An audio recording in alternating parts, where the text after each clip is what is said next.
Welcome to another episode of Two Brothers, Same Mother. Of course, it's Sheik. We got AJ there as well.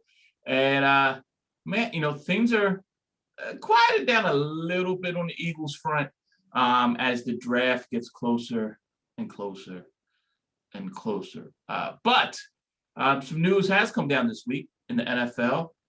There was a trade that might affect the draft slightly. The Jets traded Sam Darnold to the Carolina Panthers, and it was for a 6th-round pick this year, and I believe Carolina's 2nd and 4th. Do you think they overpaid, underpaid, or just right? I mean, I would say it's all right. Like, well, if he turns out being a little better than Teddy Bridgewater was last year, the stock of Sam Darnold is not going to be any lower than it is now. No. And I think I still believe in Darnold. I think he's just had a combination of bad luck and bad teams and bad coaching. You know what I mean? You bring in Le'Veon Bell. That might be one of the worst free agent signings. To a certain extent, I'm not saying Le'Veon's just lazy, but it reminded me a lot of that Albert Hayesworth to Washington years ago. You know, it reminded me a little bit of, as far as fit and stuff, when Chip signed DeMarco Murray. Like, it just didn't make sense to what they were trying to do. You know what I mean? Right. With them getting Sam Darnold, do you think that completely takes Carolina out of the running and drafting a QB in the 1st round this year? Yes. A lot of us were just like, what the hell is Howie doing going back from 6 to 12 and picking up an extra pick and, all that stuff. But with Carolina making that trade and Detroit making that trade, well, okay, 7 and 8 is probably not going to move up with you, because the one thing you probably move up for is a QB, unless if, let's say, Chase slides or, someone is going to slide in this draft that is worthy of trading up to, or right. Sewell or something. But with that being said, all right, so you don't need so 7 and 8 no longer need QBs. The 9th pick in the draft is Denver, I believe. Is that correct? Mm-hmm. And it looks more like, they're probably going to stick it out with Drew Lock one more year. We'll see. Mm-hmm. And then, of course, you got the Cowboys and Giants. They're not drafting a QB. So maybe if the Eagles did want to take the long-term approach of getting an extra pick and whatnot, and the Eagles still have the most picks of anyone in this draft with 11. Granted, 5 of them are 6- and 7-round picks. Does the trade seem a little better right now? And that's a hard question to answer because you don't know who they're going to get. But do you feel slightly better or no? Doesn't matter. I mean, like I said, I felt slightly better last week especially after hearing that the Eagles really wanted to go after Jamar Chase, and felt that now if the Bengals could have hit them with the whoop why I don't know what the Bengals would feel having to do that with them, but that the Bengals were supposed to be taking Jamar Chase at 5. So the Eagles traded back because that was their guy that they were going to go after. But also lets me know that trading back at this point in time, they're probably going to go the route that I felt they should have went at 6, and it looks like they're going to go more defense. Right. A few things I'm going to throw at you. One, this is probably, as last year was probably the deepest wide receiver draft that we've seen in a long time. Mm-hmm. The thought is this year is probably going to be the deepest tackle draft, offensive tackle, that we've seen in a long time. So since he wanted to get Jamar Chase and he's that special, might actually be a decent move because you probably could get a decent tackle in the 2nd round. You agree, disagree? Yeah. I when I heard that report, it actually shocked me because I would have been willing to bet. I would have bet my paycheck thinking that the Bengals were going to go with Penny Sewell, especially after coming off of the type of year that Burrow was having. And he got hurt and then getting him protected. But then I never factored in to who was Jamar Chase's quarterback. Right. So I never factored that in. Who do you think the Eagles end up drafting? Looks more and more think they're going to end up drafting J.C. Horn. The Patriots draft 15th, right? I think so. I mean, after the Eagles, who's drafted? And I don't have it on my screen. Do you know who's 13th, 14th, 15th? I think the Nah, Patriots I are don't think top of 15. my head. But anywho, if the Patriots offered you, let's say, a third this year and a two next year, or offered you, No, I'm not trading out of shit no more. so nothing they offer you. Nothing. Because Unless honestly, unless unless it's like hmm, because yeah, no. here's the thing. I could see New England wanting to trade up with somebody to get Justin Fields if he's still around. I can see that. I can't like I said, I can't think off the top of my head who drafts right after Philly. Um Right. so I mean, because honestly, you look at who's I think it might be the Raiders or the Chargers or those would be the teams with that had records around that time. You think of non-playoff right. teams, right?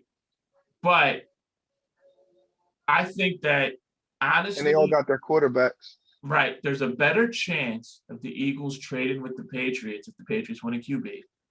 Or what the other scenario is that the Eagles might be willing to try to package some picks to jump up ahead, to jump up where Denver is, to try to get you a boy.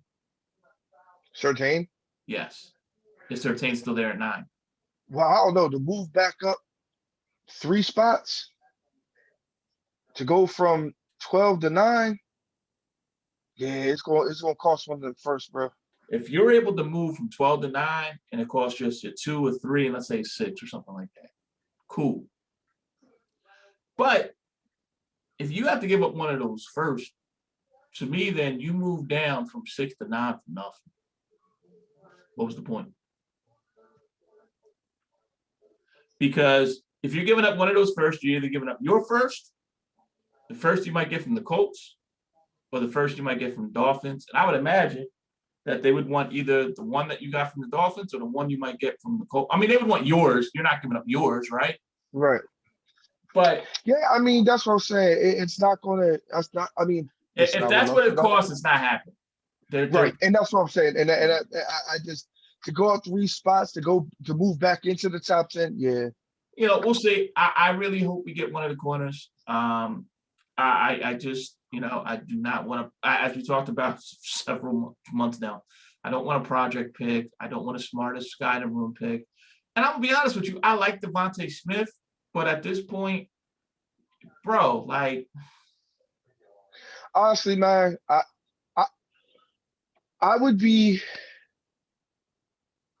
completely happy as an Eagles fan if we either drafted J.C. Horn and went Terrence Marshall, or which I doubt this is going to happen, or went with like J.C. Horn and the linebacker bull um, from Tulsa. from Tulsa. I doubt that happened. I don't see them going defense like that back to back. I honestly would love to see them go defense too. I would too. That would be awesome. Yeah. But I like that kid Terrence Marshall. He ran his pro day, and actually his numbers were almost as impressive as his counterparts. Sure. For me, and then we'll move on to a 5-pack of questions. If we went corner linebacker, or let's say Parsons somehow slipped to us, and we went Parsons and then Asante Samuel Jr. in the second round, or I mean, I'd be super happy with that. Or even if we got Nick Bolton out of Missouri in the second round, like we Right. need a linebacker. I like Alex Singleton, but he can't be your best linebacker on the team. Right. No, I agree with you. I mean, like I said, I just don't see the Eagles going. I don't either, but And like I said, I wouldn't be mad at the ball, the other receiver from LSU. I would not be mad at Terrence Marshall at all. It has nothing to do with them. Pardon me. I'd be more concerned if people would be like flipping out because he's not Jamar Chase or Justin Jefferson. But he's a second round pick. Like you understand what I'm saying? Listen, let's be real. Our fan base and our media is going to find. I'm not even talking about the fan base. I'm talking about Howie and Jeffrey expected him to be Justin Jefferson or Jamar Chase. If that's what they expected, then they should never traded out to 6 and try to figure out a trade to try to get up. Right. So Um, that's I mean, that's stupid. That's unfortunately stupidity is my concern with this team right now. yeah. So speaking of stupid, we're gonna lead that into the 5-pack questions All because right. interesting question. Now, I'm gonna tell you right now, this is kind of a two-parter, and you're probably gonna have more than one answer for both. That's okay. Oh shit. I have mostly more than one answer to even your single questions. Right. What is your favorite sports comedy movie? Ooh, I'll I'd probably have to go semi-pro. Really? Yeah, Out of all of the comedy ones. Yo, Jackie, I love Jackie Moon, bro. Concentrate all you want. Come on, Dukes! Hey. Yeah! Yes! Holy shit! What a miracle! Woo! Father Patty stepped on the line. He stepped on No, it was legal. No, he stepped on the line. You were looking at him. Come on. Jackie, he made the shot. Who the hell has $10,000? Relax, the beer company will pay him. We're not really a sponsor. Just sounded professional. See, Major League is still a classic to me, man. Yeah. Major League is up there. Like, yeah, Major League, and then right below Major League would be Necessary Roughness. See, the two for me is Major League and Dodgeball.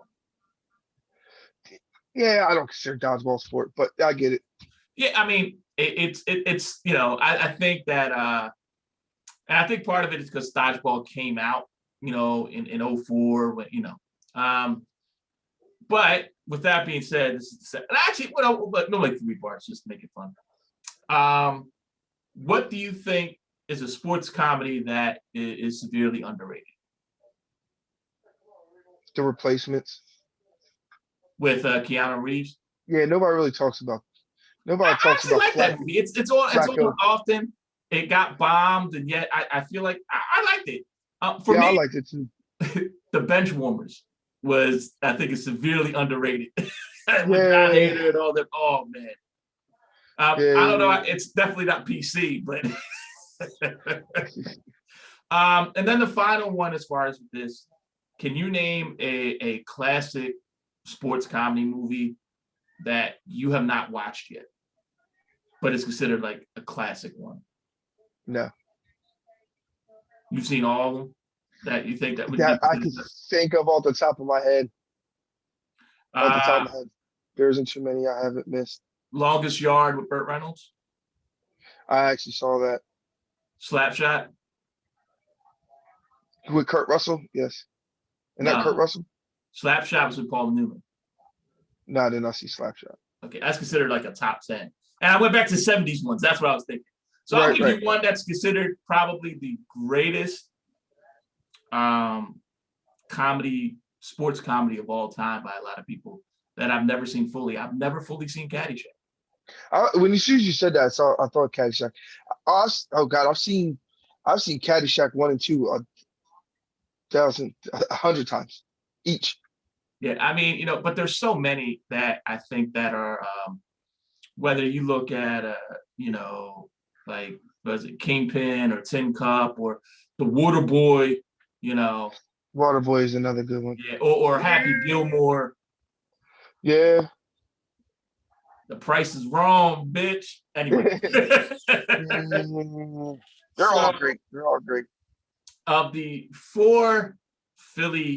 major four Philly teams, who do you think is the next one to win a championship and why? I'm gonna say the Sixers. I don't care how many players they stockpile in Brooklyn. They are one sharpshooter away from beating that team, just because.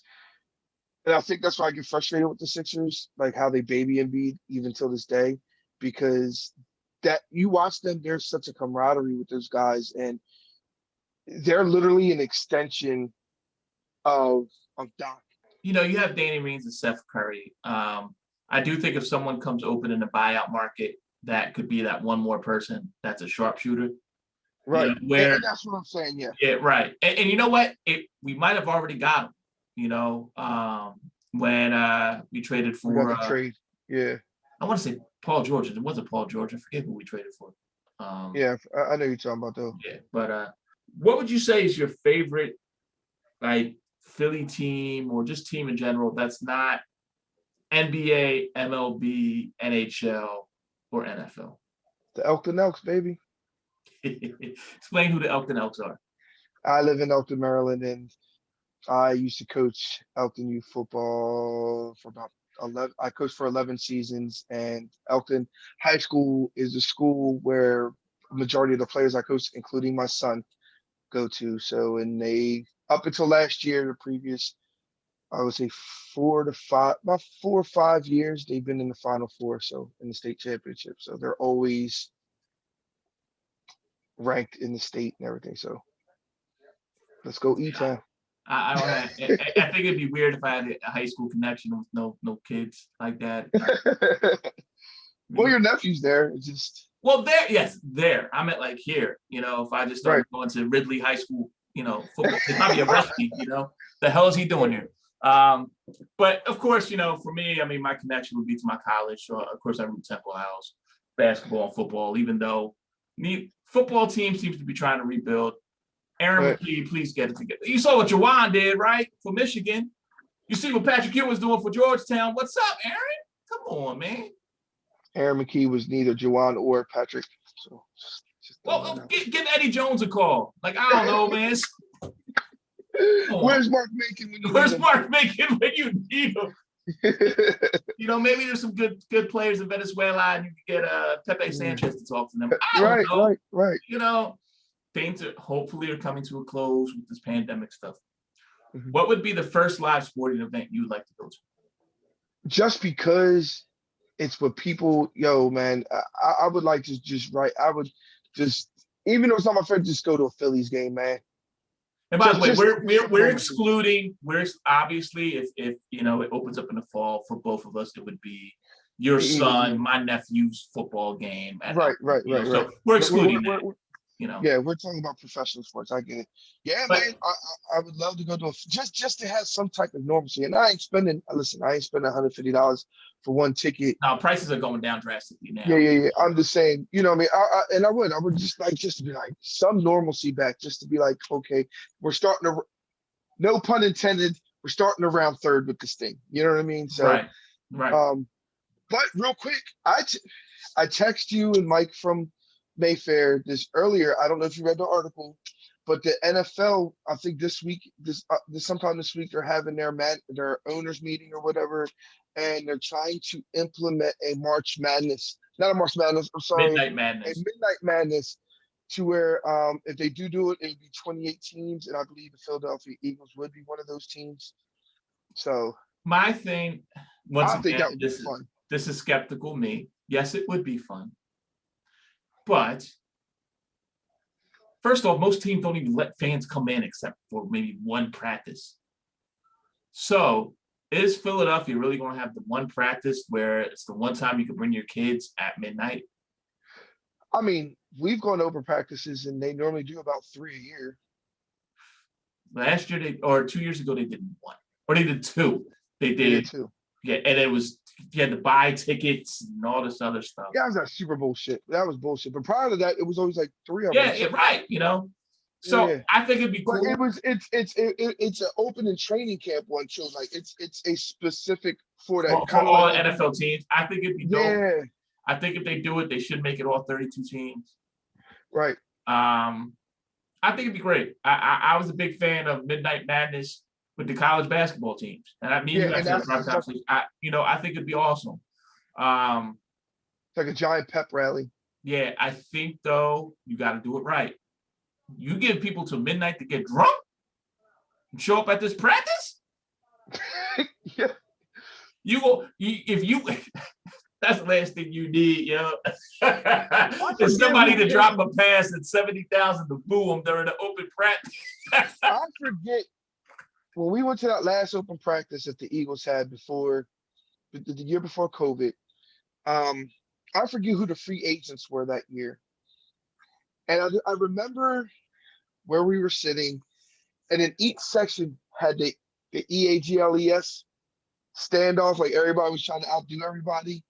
And I remember them. I forget who it was, and they were looking around, and I remember Carson Wentz laughing, like so the current players like that been there were laughing, and they were like tapping them, and they're like, and you can see them. They're like, it was like, yeah, because it was a packed stadium. It was, to me, that was just really fun. It was a lot of fun. It reminded you of, like, for wrestling fans, when the day after WrestleMania, how the fans steal the Yes, I show. mean, It was that's like how. that.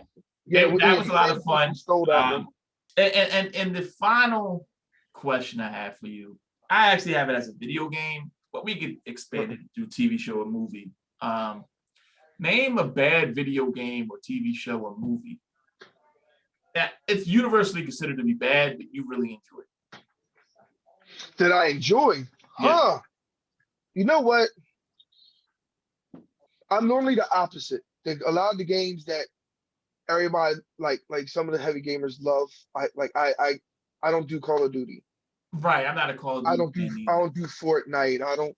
You know what I'm saying? Like so yeah. So I normally don't have a video game in that retrospect. Like for me, and I'm going way, way back once my childhood, but I remember everybody hated the original Nintendo Ninja Turtles game. And I thought it was great. Right. You know? I don't remember people not liking that much.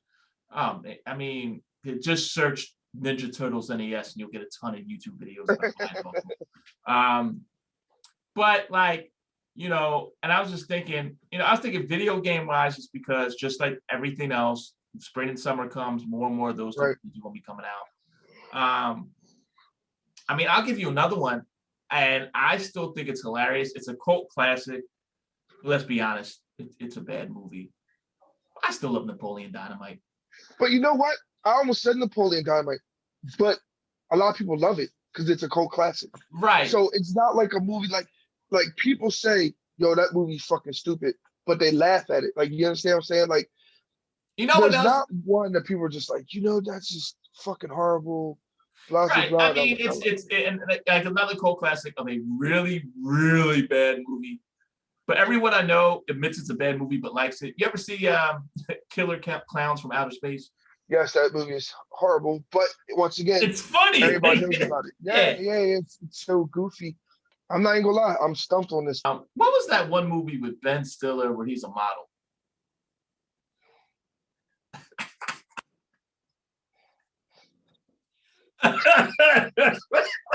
I know. That shit was awful. And yet it's still there's still quotable stuff in it. Yeah, Zoolander. Zoolander, yes. Yeah. The fact that you did the look. Yeah. Yeah, Zoolander was horrible. Yeah, man. So anything else you wanted to bring up today before we close our show?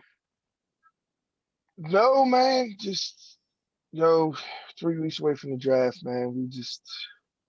I can't wait till this is over because this is just stressing me out. It's and it's interesting. I think our live stream is we're either going to have a huge sigh of relief, or we're going to be buying you a new phone. Or it may just go blank, bro. It may just flat. Like I said, real quick. I did want to bring up something on a serious note. Prayers up, man, to DMX. Yeah. For real. Yeah, let's prayers up, man. I know as a 40-something-year-old man, I can't play his music riding through my neighborhood too loud, but nah, man, he's definitely. I mean, y'all gonna make me lose my mind. Gets played in almost every stadium now. So right. But it's just, man. Hopefully, he'll be able to pull through, man, and have some type of normalcy to life. You know what I'm saying? Because it actually warmed my heart when I saw him in this Locks video, about shit, name of the thing, and he had a chubby belly and it looked like he was healthy. You know what I'm saying? So, and that's just a reminder, man. Addiction, like even though people are doing well, like it does come back. It takes one slip up. You do know somebody dealing with any type of addiction or depression. Even if they're doing well, don't be afraid to check in on them. Just say hi. Absolutely. They'll appreciate Absolutely. that. But all right, y'all. So keep it positive. That's where we go from there. Absolutely. And peace out. Peace out.